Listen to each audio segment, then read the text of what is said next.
बोलिए श्री प्राणनाथ प्यारे की जय। बोलो श्री सद्गुरु महाराज की जय। धाम के धनी की जय। ऐसा वक्त तिलहुक में यूं इश्के आत्म खड़ी होए। ऐसा वक्त तिलहुक में यूं इश्के आत्म खड़ी होए। जब हक सूरत दिल में चूबे, जब हक सूरत दिल में चूबे, तब रूह जागी देखो सोए, तब रूह जागी देखो सोए। ऐसा तिलहुक में यूं इश्के आत्म खड़ी होए।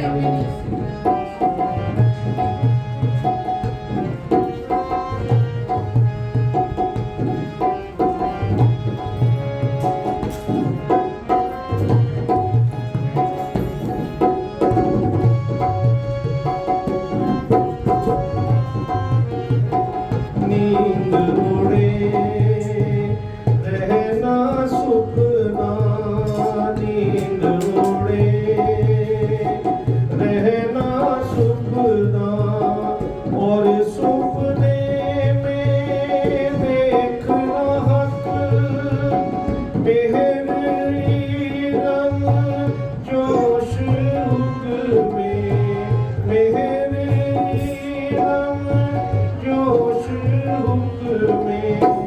हक देखिए बेशक ऐसा वक्त तिलहुक में यूं इश्के आत्म खड़ी होए।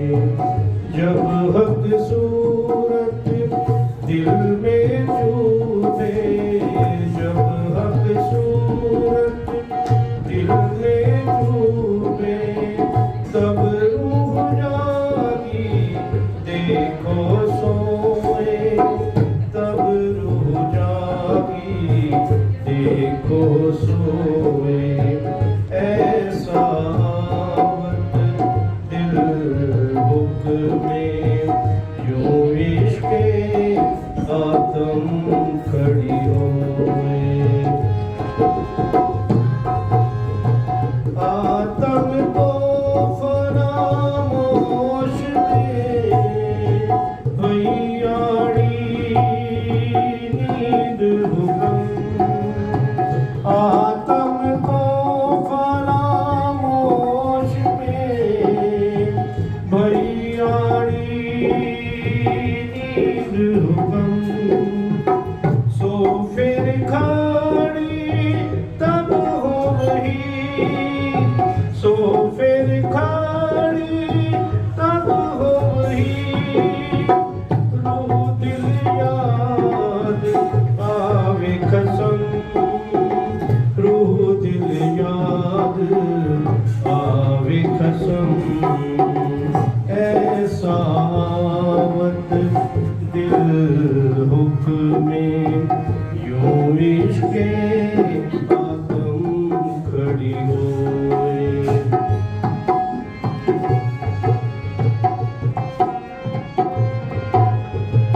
इश्क बिना रूह के दिल में चूबे ना सूरत हक। इश्क बिना रूह के दिल चूबे ना सूरत हक। में हर जोश निस्बतें, में हर जोश निस्बतें, हक हुक में चुबे मुतलक,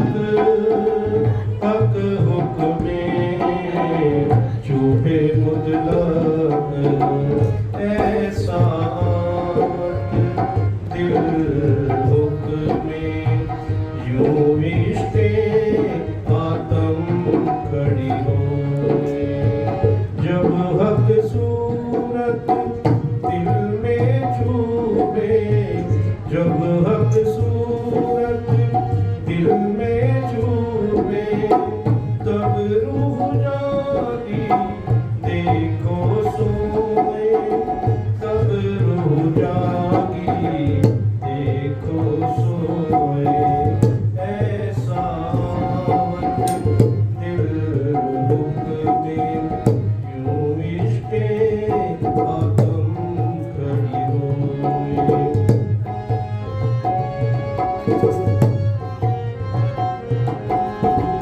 मोहम्मद हुक्मे कहत है श्री मोहम्मद हुक्मे कहत है जो होवे अरश अरवाहे मोहम्मद हुक्मे कहत है श्री मोहम्मद हुक्मे कहत है जो होवे अरश अरवाहे रूह जागे काए ऊजम रूह जागे काए ऊजम तोले हुक्म सिर चढ़ाए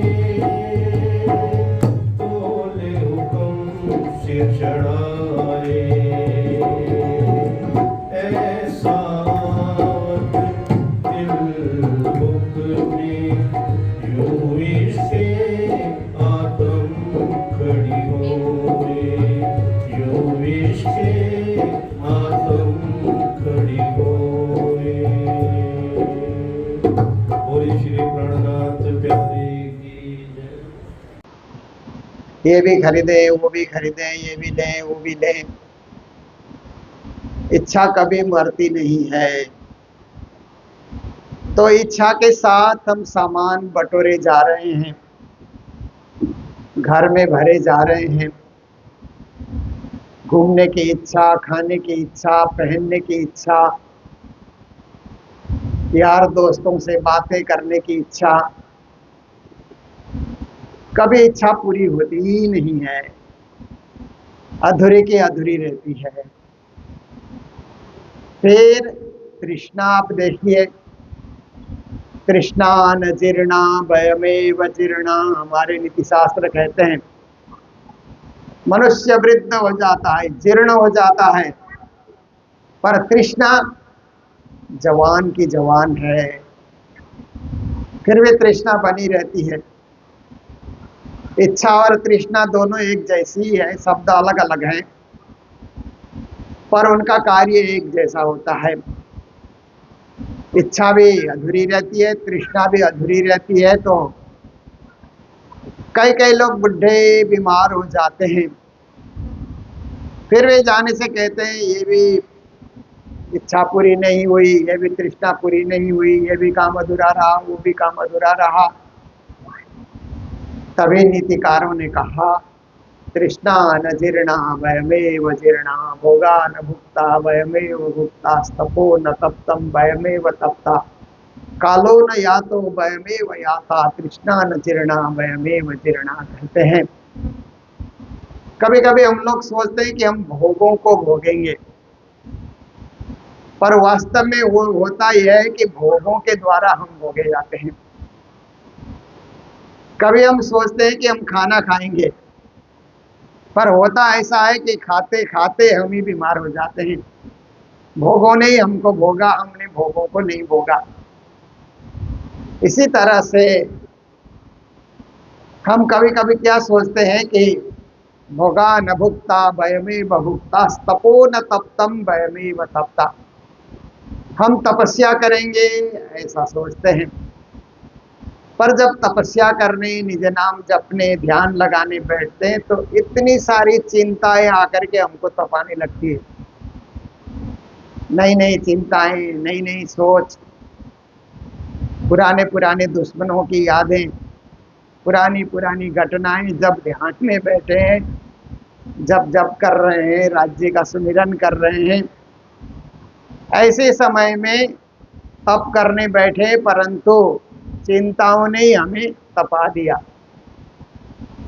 फिर हम सोचते हैं कि समय जा रहा है, समय जा रहा है, समय बीता जा रहा है। समय फिर भी वही है, वही रहेगा, हम चले जाएंगे। समय जा रहा है कहने वाले कितने लोग चले गए इस दुनिया से, फिर भी लोग कहना बंद नहीं करते हैं, कालो न यातो वयमेव याता। फिर आगे कहा तृष्णा न जीर्णा वयमेव जीर्णा। ये तृष्णा भी कभी जीर्ण नहीं होती है, हम ही जीर्ण हो जाते हैं, हम ही पुराने हो जाते हैं, हम ही बुढ़े हो जाते हैं, हम ही बीमार हो जाते हैं। तृष्णा और इच्छा फिर भी जवान की जवान है। और एक चीज दुनिया में पूरी नहीं होती है, उसको निद्रा कहा जाता है, नींद। अब देखिए रात को सोते हैं 6 घंटे तो सोते ही सोते हैं, फिर दिन में भी नींद आ जाती है। थोड़ा ज्यादा खा लो, ज्यादा तो नाश्ता ही करोगे तो भी नींद आ जाती है, दिन में ज्यादा भोजन करोगे तो नींद आती है। इसीलिए ऑफिस में काम करने वाले क्या करते हैं कि सुबह नाश्ता अच्छा करके जाते हैं, दिन भर कुछ खाएंगे नहीं, कुछ चाय या कुछ कोल्ड ड्रिंक्स वगैरह ऐसे पी करके, फल वगैरह कुछ ले करके दिन में काम करते हैं, फिर काम पूरा होने के बाद ही खाते हैं। नींद न सताए, आलस न आ जाए। देखिए तो दुनिया में पूरी न होने वाली वस्तुओं में एक वस्तु नींद भी है, कभी पूरी होती नहीं है। देखिए बच्चे कितने छोटे होते हैं तो 8 घंटे 10 घंटे सोते ही रहते हैं, फिर थोड़ी सी किशोर अवस्था जवानी आती है तो भी 6 घंटे की नींद चाहिए। पर लोग उससे ज्यादा नींद लेना चाहते हैं, और सोएं और सोएं, सोते ही रहें। सुबह जल्दी हम क्यों जागें, अभी तो नींद आ रही है, अभी तो अच्छी नींद आ रही है, ये तो सोने का टाइम है। इसी समय जागेंगे तो नींद कब पूरी होगी। देखिए पर जब राज्य के तरफ लगते हैं, धनी के तरफ, अपने पूर्ण ब्रह्म परमात्मा के तरफ, तो इच्छा भी अपने आप खत्म हो जाती है। बाजार घूमने निकलो तो कोई चीज खरीदने की इच्छा ही नहीं होती है, क्या करना ये सब सामान बटोर करके, कुछ साथ तो जाने वाला है नहीं।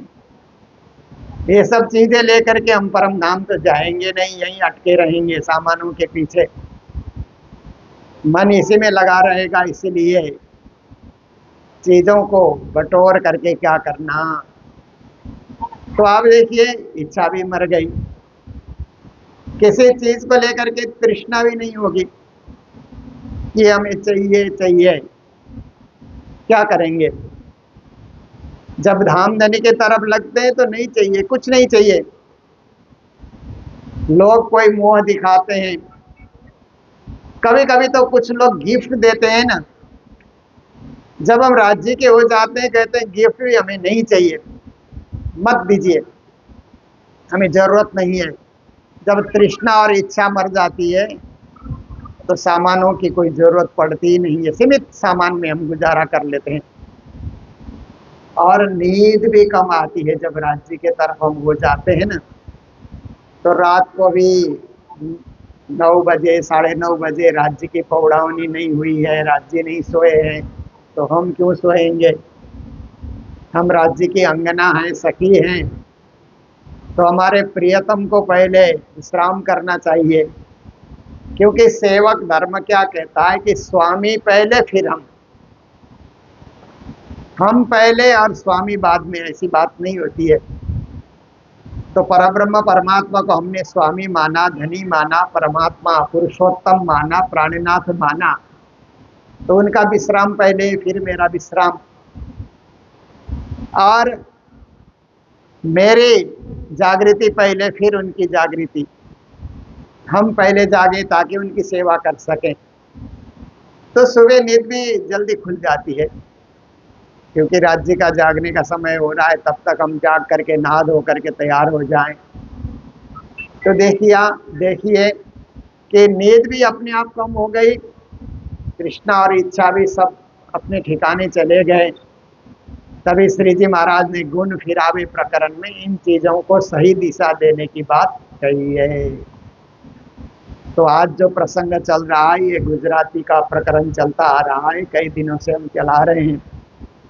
तो आज की चौपाई में श्री जी महाराज कहते हैं जारे बचने जग बसो वासना, कहते हैं जगाने के लिए कोई वचन चाहिए ना।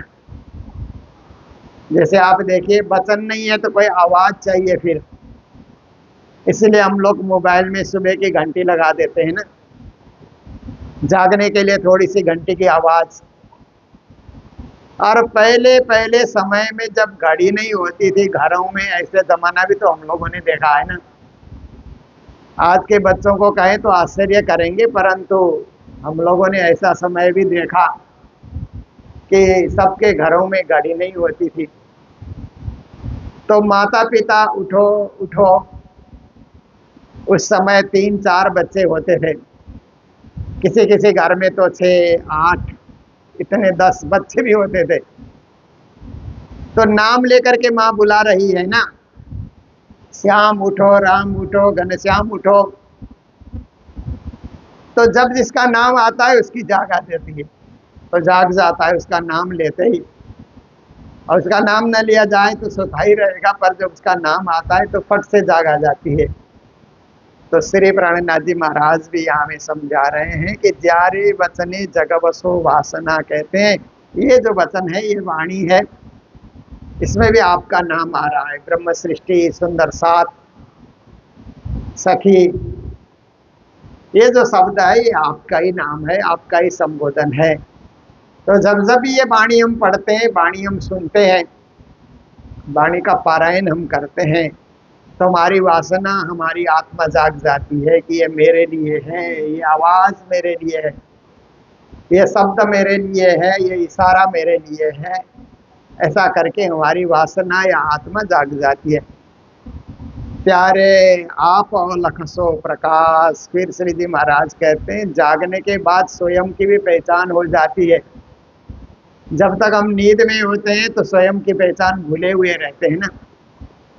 नींद में जब होते हैं तो हम जवान हैं कि वृद्ध हैं, स्त्री हैं कि पुरुष हैं, धनी है कि गरीब हैं, अच्छे मकान में है कि साधारण मकान में है, कुछ पता नहीं रहता है। नींद सब कुछ बुला देती है। गुरुजी मंगलदास जी ने मंगल सुक्ति में एक सुक्ति में कहा कि एक आदमी खा करके एकदम डनलप के उस बिस्तर पे सोया हुआ है, नींद ले रहा है, और दूसरा आदमी भोजन करके चटाई पे सोया हुआ है। नींद आने के बाद दोनों की अवस्था समान हो जाती है। वो भी खर्राटे भर रहा है, वो भी खर्राटे भर रहा है, उसको भी आराम मिल रहा है, उसको भी आराम मिल रहा है, वो भी नींद लेने में आनंदित हो रहा है, और चटाई पे सो रहा है वो भी आनंद ले रहा है। अब देखिए रात के समय में जब आप स्टेशन से घर की ओर आते हैं ना, तो सड़क के किनारे कितने लोग मजे से सो रहे हैं, और हम लोगों को वहाँ नींद नहीं आती है, पर उनका अभ्यास है। अभ्यास होने के बाद जहाँ लेटो वहीं नींद आ जाती है उनको। तो आप देखिए कि अब उनको अपनी पहचान की कोई ज़रूरत नहीं है, आत्मा पहचान की उन्हें कोई ज़रूरत नहीं है, इसलिए वो सोए हैं, पड़े हैं, खा रहे हैं, जहाँ मर्जी उनको नींद आ रही है। पर जिसको आत्मा पहचान हो जाए, तो आत्मा पहचान होने के बाद नींद की कमी हो जाती है, स्वयं की पहचान हो जाती है। हम सोने नहीं आए।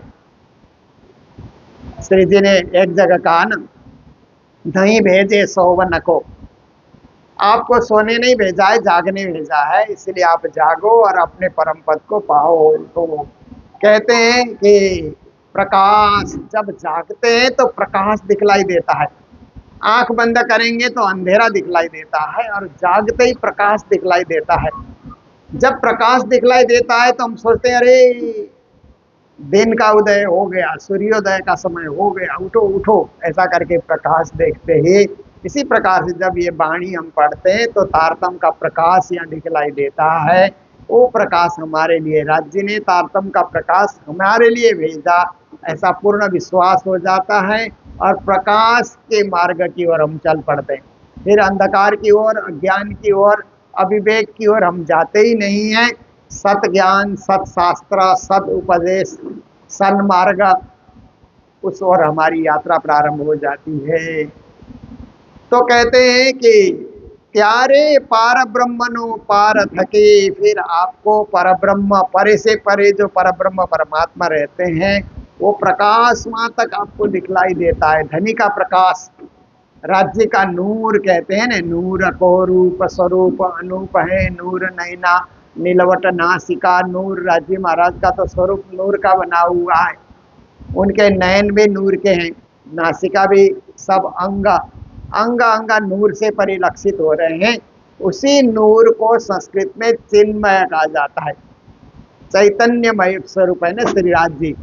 चिदादित्यम किशोरांगम परे धाम विराजितम स्वरूपम सच्चिदानंदम निर्विकारम सनातनम। राज्य चिदघन स्वरूप है, निर्विकार हैं, आनंद स्वरूप है, सच्चिदानंद स्वरूप है। तो ऐसे सच्चिदानंद स्वरूप श्री राज्य हमारे सामने परिलक्षित हो जाते हैं। जब हम प्रकाश को देखने लगते हैं तो परब्रह्म का भी दर्शन हो जाता है। तमे आही देख सो अजबास कहते हैं, उसके लिए एकदम राज्य के पास चलकर जाने की हमें कोई जरूरत नहीं है, यहीं बैठे बैठे भी देख सकते हैं। अगर हमारा ध्यान लग जाए, सुरता जुड़ जाए, आत्मा की तार परमात्मा से जुड़ जाए तो परमात्मा को ढूंढते हुए जाना नहीं पड़ता है, परमात्मा हमारे ध्यान में ही आ जाते हैं, हमारी पूजा में ही आ जाते हैं, हमारी सोच में ही आ जाते हैं। क्योंकि देखिए, सूर्य को हम प्रकाश के लिए सूर्य को ढूंढते हुए आकाश में नहीं जाते हैं ना। वैज्ञानिक लोग कहते हैं कि सूर्य का प्रकाश पृथ्वी तक आने में 8 मिनट और 20 सेकंड लगते हैं, ऐसा बताते हैं ना। तो हम सूर्य तो करोड़ों कोस दूर है, पर आप देखिए कि सूर्य का प्रकाश आने में भी इतना वक्त लगता है।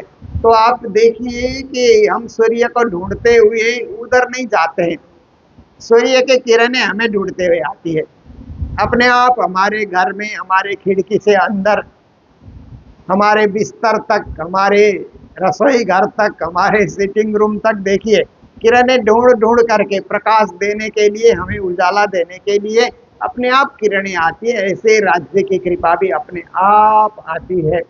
हमें तो सजग होना है, जागृत होना है, बाकी उनकी कृपा अपने आप चल करके हमारे पास आती है। कृपा ढूंढने जाना नहीं पड़ता, मेहर ढूंढने जाना नहीं पड़ता है, मेहर अपने आप हमारे पास चल करके आती है। तो कहते हैं कि जारे बचने जगवसो बात न, त्यारे पार ब्रह्मनो पार थके, तमें आही देख सो अजबास। यहीं से उस प्रकाश के दर्शन होंगे, यहीं से राजश्यामा के दर्शन होंगे, यहीं से मूल मिलावे के दर्शन होंगे। तभी श्री जी ने कहा, इतहीं बैठे घर जागे दाम, पूर्ण मनोरथ हुए सब काम, धने श्री मामत हंस ताली दे, साथ उठा हंसता सुचले। परम धाम जाने के लिए यहाँ से दौड़ दौड़ करके हम जाएंगे तो भी नहीं पहुँचेंगे, पर यहीं बैठ करके आत्मा को दौड़ाएंगे, ध्यान को दौड़ाएंगे, सोच को दौड़ाएंगे, चिंतन को दौड़ाएंगे, तो हम अपने आप में धाम में होने का अनुभव करेंगे। धाम से भिन्न हम लोग है नहीं, ऐसा हमें अनुभव हो जाता है। हवे जेने आपन ने ए निदा आपी। अब श्री जी महाराज कहते हैं, इतना बड़ा ज्ञान, इतना बड़ा ध्यान और इतनी बड़ी परम धाम की महिमा जिसने हमें दिया, उसको भी याद करना चाहिए, सदगुरु को भी याद करना चाहिए कि सबसे पहले सदगुरु ने हमें ये सारा ज्ञान दिया परम धाम का। भागवत तो वर्षों से सुनते आ रहे थे, जब से श्री कृष्ण ने लीला की और जब से राजा परीक्षित को सुखदेव जी ने भागवत की कथा सुनाई, तब से लेकर के 5000 साल से लोग भागवत सुनते सुनते सुनते आ रहे थे। पर सदगुरु महाराज ने भागवत श्रवण किया तो सदगुरु महाराज का जो श्रवण है वो परम धाम का दरवाजा खोलने वाला था। बाकी सबको अब भागवत में मैंने देखा, और अभी मैंने भी गुरु जी की कृपा से जो भागवत सीखी थी, सबसे पहले तो वितक विमर्श प्रकाशित किया जो गुरु जी से मैंने पाया वितक विमर्श के रूप में। फिर उसके बाद वाणी चर्चा के रूप में, वाणी में जो कुछ मिला उसका प्रकाशन हुआ। फिर भागवत में क्या है, सदगुरु ने 14 साल तक उसमें अपना समय क्यों लगाया, उसको भी मैंने अच्छी तरह से देखा है, परखा है। अभी किताब प्रेस में है, लगता है 1 महीने में छप करके आ जाएगी। तो उसमें हमने देखा कि भागवत में भी तारतम शब्द, राज शब्द, परमधाम शब्द ये सब है। तो भागवत में परमधाम शब्द भी है, अक्षरधाम कुटस्थ शब्द भी है वहाँ पर, और गोलोक धाम शब्द भी है, और वैकुंठ भी है। अब भागवत पढ़ने वाले कहते हैं ये सब एक ही है, नाम अलग अलग है, स्थान एक ही है। पर हमारे सदगुरु ने कहा जब नाम अलग है तो स्थान भी अलग है। सबका अपना अपना अस्तित्व है। वैकुंठ का अपना अस्तित्व, गोलोक धाम का अपना अस्तित्व, अक्षरधाम का अपना अस्तित्व, और परम धाम का अपना अस्तित्व है। ये विराट का नक्शा, ये विराट का वर्णन सदगुरु महाराज ने जगत के सामने प्रकट किया। इसलिए कहते हैं जिन सदगुरु ने एक एक करके हमें हद बेहद अक्षर अक्षरातीत का ज्ञान कराया, ऐसे सदगुरु को भी भूलना नहीं चाहिए, उनको भी याद करना चाहिए। तो कहते हैं हवे जेणे आपने ए निद आपी तेना चरण ग्रह्ये चित्त माय, उनके चरणों को चित्त में ग्रहण करना चाहिए, उनके चरणों को नहीं छोड़ना चाहिए। क्योंकि राज्य तक जाने के लिए गुरु की कृपा तो चाहिए चाहिए, गुरु का आशीर्वाद चाहिए चाहिए, सदगुरु का आशीर्वाद चाहिए। इसलिए हमारे सायंकाल की पूजा सदगुरु की वंदना से ही शुरू होती है।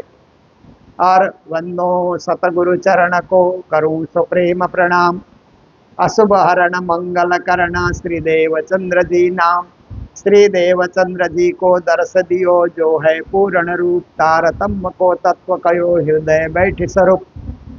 जब ये चौपाई गाते हैं तो मन में एक शांति मिलती है। हाँ, सेवा पूजा अब यहाँ से शुरू करके अब गौरी गाते जाइए। गौरी पूरी होने के बाद फिर आप आरती कीजिए, आरती के बाद नौखंड आरती बोलिए, भोग धराइए, भोग धराने के बाद कुछ प्रार्थनाएं आप कीजिए, निज नाम का जाप कीजिए, उसके बाद प्रसाद पाइए। तो आपको लगे एकदम शांति का अनुभव होगा। और कभी कभी घर में जल्दीबाजी होती है ना, तो गौरी आरती बोले बिना सीधा ही पूर्ण ब्रह्म ब्रह्म से न्यारे हम लोग करते हैं, तो मन को शांति नहीं मिलती। आज गौरी नहीं हुई, गौरी आरती हुई नहीं, हम गा नहीं सके, ऐसा लगता है कि आज की पूजा अधूरी रह गई। और पूजा पूरी तब होती है जब सदगुरु की वंदना हम लोग करते हैं और प्रेम पूर्वक उनको प्रणाम करते हैं। बंदो सतगुरु चरण को, उनके चरणों की वंदना हम करते हैं। तो यहाँ भी कहते तेना चरण ग्रह्ये चित्त माय, अपने सदगुरु के चरण को चित्त में ग्रहण करके रखिए, ताकि विस्मृति हमारे में न आए, स्मृति बनी रहे। इसके लिए सब करना बहुत ही जरूरी है। निद्रा उड़ाड़ी ने सुपन समावे, फिर कहते हैं ये संसार की नींद को उड़ाओगे तो ही स्वप्न खत्म होगा, नहीं तो स्वप्न देखते ही रहोगे। नींद जब तक आती है स्वप्न भी चलते रहता है, नींद टूटती है स्वप्न भी टूट जाता है। ऐसे अज्ञान रूपी नींद को हम तोड़ देंगे तो जगत का स्वप्न भी अपने आप पूरा हो जाता है, अन्यथा जगत का स्वप्न भी साथ साथ चलता ही रहेगा। तो श्री जी महाराज कहते हैं अज्ञान को दूर करना, अविवेक को दूर करना, अंधकार को दूर करना बहुत जरूरी है। प्यारे जागी बैठा छइये जाए, फिर आपको लगेगा कि आप जाएं वहीं जागे हुए हैं। क्योंकि आत्मा जागृति जब हो जाती है तो जहाँ बैठो वहीं जागने का अनुभव होगा, वहीं राज्य के चरणों में बैठने का अनुभव होगा। आप उनसे कभी दूर हैं नहीं ऐसा आपको लगता है। और मंदिर में आकर के बैठते हैं तो मूल मिलाप में बैठने का अनुभव होगा जागृत आत्मा को, क्योंकि मंदिर संसार का मूल मिला हुआ है। घर में भी पूजा में जब तक बैठते हैं तो मूल मिला में बैठने का ही, राज्य के चरणों तले बैठने का अनुभव होगा। पर आत्मा जागृत होना बहुत जरूरी है, तभी ऐसा अनुभव आपके जीवन में प्राप्त हो सकता है। तो कहते हैं कि हवे इणी चरणे तमे पामसो अखंड सुख कहिए जय। ये धनी के चरणों के प्रताप से, उनके चरणों की कृपा से ही अखंड सुख परम नाम का पा सकते हैं। क्योंकि संसार का सुख खंडित सुख है, उस खंडित सुख के लिए भी हम लोग फंसे हुए हैं, यही सब कुछ है ऐसा मान रहे हैं। पर जिस दिन अखंड सुख का अनुभव होगा तो खंडित सुख से मन अपने आप ही टूट जाएगा मन भंग हो जाएगा कि ये तो कुछ नहीं है, वास्तविक सुख तो राज्य की भक्ति है, ऐसा हमें अनुभव होने लगेगा। सर्वा अंगे चित्त शुद्ध करी, तमे सेवाते करसो कर जो एहा। फिर कहते हैं आप धनी की सेवा करो, सदगुरु की सेवा करो, पर कैसे आप सेवा करो? सर्वा अंगे चित्त शुद्ध करी, संपूर्ण अंग को शुद्ध करके। इसलिए पूजा करने के लिए हम लोग जाते हैं ना, तो पहले क्या करें? हाथ धोएं, पांव धोएं, हो सके तो अपना मुंह भी धो डालें, और सफा होकर के, शुद्ध होकर के आप देखिए, क्योंकि शारीरिक शुद्धि भी बहुत जरूरी है। पूजा में जाएंगे तो वस्त्र भी शुद्ध धारण करके, पूजा के वस्त्र अलग हो। जिस वस्त्र में पूरा बाजार घूम करके हम आए, उसी से पूजा करने हम बैठे, तो पवित्रता वहाँ नहीं रहेगी। जब वस्त्र ही पवित्र नहीं है, शरीर ही पवित्र नहीं है, तो भक्ति पवित्र कैसे होगी? बर्तन ही पवित्र नहीं है तो भोजन पवित्र कैसे होगा? बर्तन अपवित्र है तो भोजन भी अपवित्र हो जाता है। इसलिए श्री जी महाराज कहते हैं कि सब अंगों को शुद्ध रखना जरूरी है भक्ति करने के लिए, और चित्त को भी शुद्ध रखना, मन चित्त बुद्धि को भी शुद्ध रखना। क्योंकि मन अशुद्ध कब होता है? जब व्यर्थ चिंतन में पड़ जाता है, फालतू फालतू बातें सोचते रहता है मन, तो मन अशुद्ध हो जाता है। और चित्त में सब कुछ भर रहा है, जो मन ने सोचा उसको चित्त में भर रहा है, इकट्ठा कर रहा है, स्टोर कर रहा है, तो चित्त भी अशुद्ध हो जाता है। फिर अशुद्ध शरीर से, अशुद्ध विचार से, अशुद्ध भावना से हम भक्ति करेंगे तो शुद्ध भक्ति कैसे होगी? नहीं हो सकती है। क्योंकि जिन चीज़ों को लेकर के हम चल रहे हैं, वो चीज़ें ही जब अशुद्ध है तो हम शुद्ध कल्पना कैसे कर सकते हैं? इसके लिए श्री जी महाराज कहते हैं हर प्रकार से अपने आप में पवित्रता धारण करने के लिए प्रयास करो। तमे सेवा ते कर जो है, इस विधि से, इस भाव से आप सेवा में लग जाओ कि आपको खुद को लगे कि हम अभी शुद्ध हैं, तभी आपका ध्यान भी लगेगा और श्री राज्य महाराज को प्राप्ति करोगे। इसलिए और एक जगह श्री जी ने चौपाई में कहा, साथ जी साफ होए बिना अखंड में क्यों पहुंचता, चेत सको सो चेतियो पुकार कहे श्री महामत्ता। कहते हैं सुंदर साथ जी, साफ हुए बिना स्वच्छ परम धाम में कैसे पहुंच सकते हैं? परम धाम कितना साफ है ना, जब आप चरतनी पढ़ करके देखते हैं तो वहाँ कोई गंदगी कहीं नहीं है। बाग बगीचे महल मंदिर सर्वत्र पवित्र साफ सुंदर। ऐसे सुंदर जगह में जाने के लिए हमें भी सुंदर बनना होगा, मन से, दिल से, भावना से, भक्ति से, सोच से, समझ से हमको सुंदर बनना होगा। तो ऐसे सुंदर बन करके सेवा करो, ये श्री जी की शिक्षा है, श्री जी का उपदेश है। महामत के संबंधी सांबलो। अब कहते हैं प्राणनाथ जी के, हे मेरे परम धाम के संबंधी सुंदर साथ, आत्मा संबंधी सुंदर साथ। क्योंकि संसार का संबंध तो शरीर का संबंध है, जितने भी रिश्तेदार हैं शारीरिक संबंधी होते हैं ना, पर परम धाम के संबंधी आत्मा के संबंधी होते हैं। इसलिए कहते हैं आत्मा के संबंधी सुंदर साथ सांबलो, मतलब आप सुनो। मारा शब्दातीत सुजान। कहते हैं मेरे सुंदर साथ जी, आप शब्दातीत हैं, शब्दों से आपको पकड़ा नहीं जा सकता। आपकी भक्ति, आपकी निष्ठा को शब्द से कोई वर्णन नहीं कर सकता है।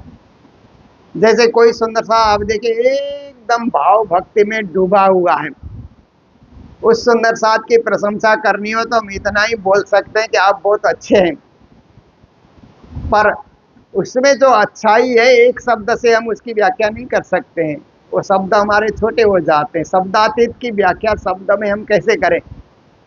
जैसे प्राणनाथ जी महाराज ने चरतनी की व्याख्या की तो श्रृंगार ग्रंथ में कहते हैं कि वर्णन किया अर्थ का, दृष्ट मसाला इत का। कहते हैं मैंने परम नाम का वर्णन किया, परंतु जो मैंने दृष्टांत दिया, जो मैंने मसाले मतलब जो भी शब्दों का उपयोग किया, जो भी मैंने चीज़ों का वर्णन किया, वही यहाँ का है। धरती का वर्णन किया, हीरा लसनिया गोमादिक सब कहते हैं, तो ये सब दुनिया में मिलने वाली चीज़ें हैं ना। परम धाम में उसका भाव कुछ और है, परंतु लोग उन्हीं चीजों के द्वारा परमात्मा को समझ सकते हैं जो दुनिया में उन्होंने देखी है। इसीलिए उनका उदाहरण दे करके परम धाम समझाया जा रहा है। शब्दातीत को समझाने के लिए शब्दों का सहारा लिया जा रहा है, शब्दों का प्रयोग किया जा रहा है, पर शब्द ही सब कुछ नहीं है। उन शब्दों के द्वारा शब्दातीत को पकड़ना है। तो इसको क्या बोलते हैं, बटस्तंद्रवत न्याय ऐसा करके भी कहते हैं कि कभी कभी छोटे बच्चे चंद्रमा से चांदनी प्रकाश आने के बाद छोटे बच्चे कहते हैं चाँद कहाँ है, चाँद कहाँ है, चंद्रमा कहाँ है, ऐसे करके बच्चे कहते हैं। तो माता पिता क्या करते हैं कि आंगन में लेकर के जाते हैं और देकर कहते हैं कि देखो ये जो वृक्ष है ना, वृक्ष की डालियां और पत्ते दिखलाई रहे थे, उस पत्ते के ऊपर चंद्रमा है। तो आप देखिए कि बच्चे लोग सोचते हैं कि चंद्रमा तो वृक्ष के ऊपर पत्तों में चंद्रमा है, परंतु चंद्रमा की दूरी और वृक्ष की आप देखिए कितनी बड़ी दूरी है, कितना बड़ा अंतर है। पर समझाने के लिए बट वृक्ष के नजदीक चंद्र है ऐसा करके समझाया जाता है। इसी तरह प्राणीनाथ जी कहते हैं परम धाम को भी मैंने इसी तरह समझाया, शब्दों का सहारा लेकर के शब्दातीत परब्रह्म परमात्मा की महिमा आपके समक्ष बताई गई है, ताकि आप जानकार हैं इस चीज को समझ सकते हैं। बड़े लोग होंगे तो बच्चे तो समझेंगे कि उसी वृक्ष के ऊपर चंद्रमा है, पर बड़े लोग समझेंगे कि चंद्रमा दूर है, केवल वृक्ष एक माध्यम है समझने के लिए, चंद्रमा उससे करोड़ों कोस दूर है, ऐसा बड़े लोग समझते हैं। उनको सुजान कहा जाता है। तो यहाँ पर श्री जी कहते हैं आप भी सुजान हो, इसीलिए समझ ही जाओगे। चरण सो चित्त पूरो बांध जो, कहते हैं कि एक चीज आप गांठ बांध लीजिए कि राज्य के चरणों में अपने चित्त को बांध करके रखिए, चित्त को इधर उधर हटने मत दीजिए। राजश्यामा के चरणों में, इसलिए निषिद्ध करिए प्रेम सो श्री युगल स्वरूप के चरण निर्मल होना याई सो और धाम वर्णन, कहते हैं युगल स्वरूप के चरणों को पकड़े रखना है, चरणों का ध्यान करना है। जब जब भी हम ध्यान लगाएंगे तो पहले चरणों का ध्यान, फिर पूरे स्वरूप का ध्यान हम कर सकते हैं। श्रीमद् भागवत में 2 प्रकार के ध्यान की विधि आती है, सकलांग ध्यान, विकलांग ध्यान, ऐसे करके अलग अलग अंगों का भी ध्यान होता है, पर संपूर्ण अंगों का ध्यान, पर संपूर्ण अंगों का ध्यान एक साथ कौन कर सकता है? योगी जन, पहुंचे हुए महापुरुष परमहंस हैं, तो राज्य के पूरे स्वरूप का एक साथ ध्यान कर सकते हैं। पर सर्व सुंदर साध के लिए तो चरण से शुरू करके ध्यान आगे बढ़ता है। इसलिए श्रृंगार ग्रंथ में भी चरणों का ध्यान का प्रकरण पहले दिया गया है, बाद में और अंगों का वर्णन आता है। तो यहाँ कहते हैं चरण सो चित्त पूरो बांध जो है मेरे सुंदर साध्य, धनी के चरणों में अपने चित्त को बांधिए। जहाँ लगे पिंड मा प्राण, कहते हैं जब तक आपके शरीर में पिंड, इस शरीर को कहा जाता है, शरीर में जब तक प्राण है तो प्राणनाथ को याद करते रहना है, प्राण प्रियतम धनी को याद करते रहना है, प्राण बल्लभ अपने पुरुषोत्तम को याद करते रहना है, क्योंकि राज्य यादगिरी से ही खुश हो जाते हैं। सामग्री जो हम चढ़ाते हैं ये तो हमारी भावना है, पर उन सामग्रियों में यादगिरी चढ़ा रहे हैं ना, यादगिरी होती है तभी तो बाजार से हम लौटते हैं तो राज्य के लिए भोग कुछ लेकर के जाना है, राज्य को भोग धराना है, यादगिरी रहती है तभी तो हम जाते ही, नहीं तो घर में जा करके क्या भोग लगाएंगे, क्या भोग लगाएंगे ढूंढते ही रह जाते हैं।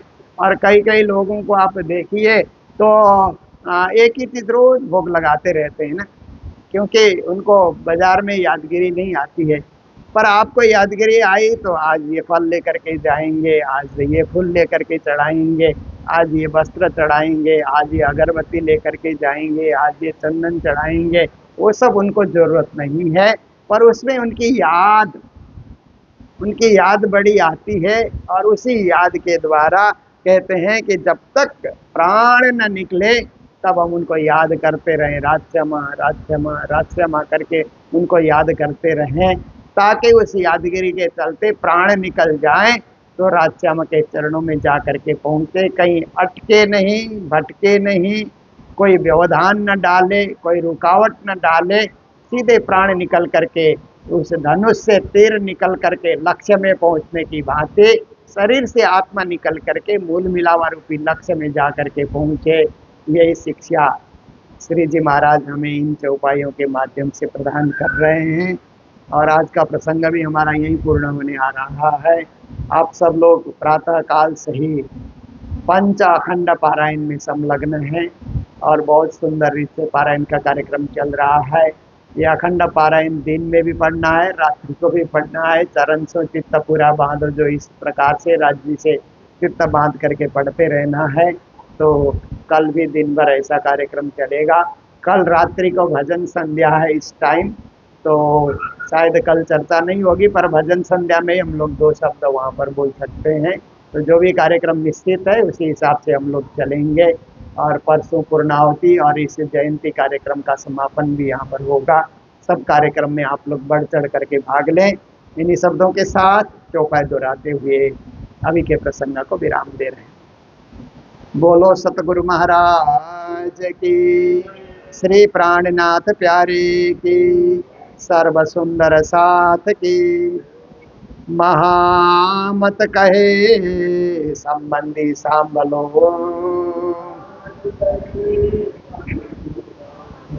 मारा शब्दातीत सुजाना। चरण सो चित्त पूरो बांध जो, जिहाँ लगे पिंड मा प्राण, जिहाँ लगे पिंड मा प्राण। बोलो श्री प्राणनाथ प्यारे की, श्री धाम के धनी की। प्रणाम।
राखो चरणों के पास, पिया तुम दुल्हा में दुल्हनी पिया, और न जानू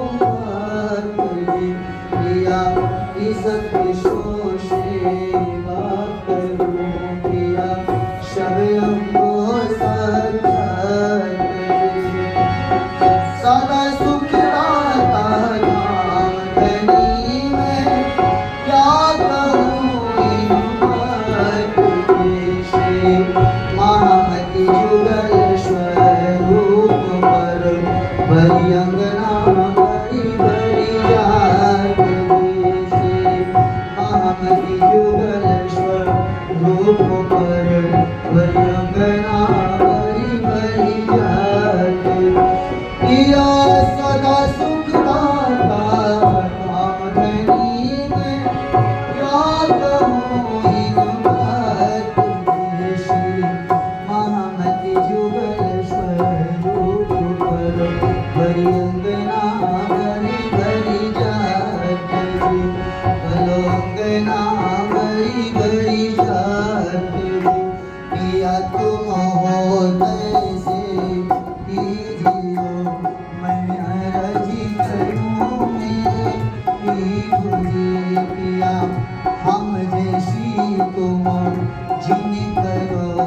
बोलो श्री प्राणनाथ प्यारे की जय, धाम के धनी की जय, कृष्ण कन्हैया लाल की जय, सतगुरु महाराज की जय। प्रणाम।